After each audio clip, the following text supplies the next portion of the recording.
Petir, kilat, atau halilintar adalah gejala alam yang biasanya muncul pada musim hujan di saat langit memunculkan kilatan cahaya sesaat yang menyilaukan. Beberapa saat kemudian disusul dengan suara menggelegar yang disebut gurun. Perbedaan waktu kemunculan ini disebabkan adanya perbedaan antara kecepatan suara dan kecepatan cahaya. Petir merupakan gejala alam yang bisa kita analogikan dengan sebuah kondensator raksasa, di mana lempeng pertama adalah awan dapat berupa lempeng negatif atau lempeng positif, dan lempeng kedua adalah bumi atau bisa dianggap netral. Seperti yang sudah diketahui, kapasitor adalah sebuah komponen pasif pada rangkaian listrik yang bisa menyimpan energi sesaat atau energy storage. Petir juga dapat terjadi dari awan kiawat atau intercloud, di mana salah satu awan bermuatan negatif dan awan lainnya bermuatan positif. Petir terjadi karena ada perbedaan potensial antara awan dan bumi atau dengan awan lainnya. Proses terjadinya muatan pada awan karena dia bergerak terus-menerus secara teratur, dan selama pergerakannya dia akan berinteraksi dengan awan lainnya sehingga muatan negatif akan berkumpul pada salah satu sisi antara atas atau bawah, sedangkan muatan positif berkumpul pada sisi sebaliknya. Jika perbedaan potensial antara awan dan bumi cukup besar, maka akan terjadi pembuangan muatan negatif atau elektron dari awan ke bumi atau sebaliknya untuk mencapai kesetimbangan. Pada proses pembuangan muatan ini, media yang dilalui elektron adalah udara. Pada saat elektron mampu menembus ambang batas isolasi udara inilah terjadi ledakan suara. Petir lebih sering terjadi pada musim hujan, karena pada keadaan tersebut udara mengandung kadar air yang lebih tinggi sehingga daya isolasinya turun dan arus lebih mudah mengalir. Karena ada awan bermuatan negatif dan awan bermuatan positif, maka petir juga bisa terjadi antar awan yang berbeda muatan. Jenis-jenis penangkal petir. Yang pertama ada penangkal petir konvensional.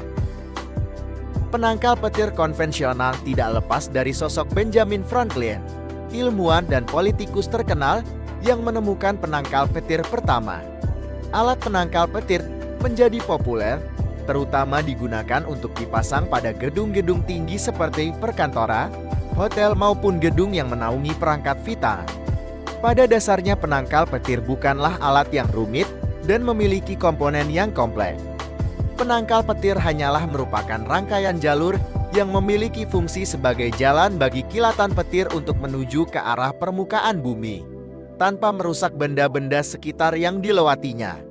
Sistem penangkal petir semacam ini dianggap sebagai penangkal petir konvensional dan dikenal memiliki 3 bagian utama, yakni batang penangkal petir, kabel konduktor serta tempat pembumian grounding. Untuk bagian batang penangkal petir biasanya berupa bahan tembaga yang didirikan tegak berdiri dengan ujung runcing. Ujung runcing tersebut bukan tanpa sebab dan alasan. Hal ini karena muatan listrik mempunyai sifat yang mudah berkumpul serta lepas pada ujung logam yang runcing. Selain itu, ujung runcing batang mampu memperlancar proses tarik-menarik dengan muatan listrik pada awan. Batang ini sering dipasang pada bagian teratas bangunan gedung. Untuk bagian kedua adalah kabel konduktor. Masih sama, yakni dengan bahan tembaga dan biasanya memiliki diameter jalinan sekitar 1 cm sampai 2 cm tergantung kebutuhan. Fungsi kabel konduktor tentu adalah untuk meneruskan aliran muatan listrik yang masuk ke batang muatan listrik ke tanah. Bagian ini sering terpasang di bagian luar dinding gedung. Untuk yang ketiga adalah tempat pembumian atau sering disebut dengan istilah grounding. Fungsi grounding adalah mengubur muatan listrik dari petir ke tanah. Itulah mengapa bagian grounding sering dipasang di dalam tanah, dengan bahan yang terbuat dari bahan tembaga berlapis kuningan atau bahkan baja. Yang kedua ada penangkal petir radioaktif. Penangkal petir radioaktif menjadi metode yang kurang populer dan bahkan terlarang. Kinerjanya adalah dengan menggagalkan proses ionisasi menggunakan zat beradiasi. Karena ada penelitian yang menyebutkan bahwa muatan listrik pada awan disebabkan oleh proses ionisasi.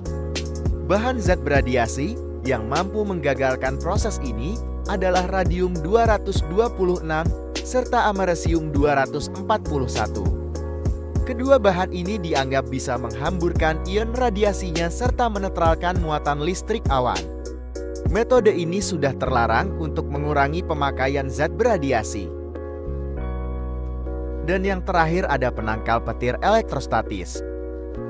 Penangkal petir elektrostatik tidak terlarang, tetapi kurang populer digunakan.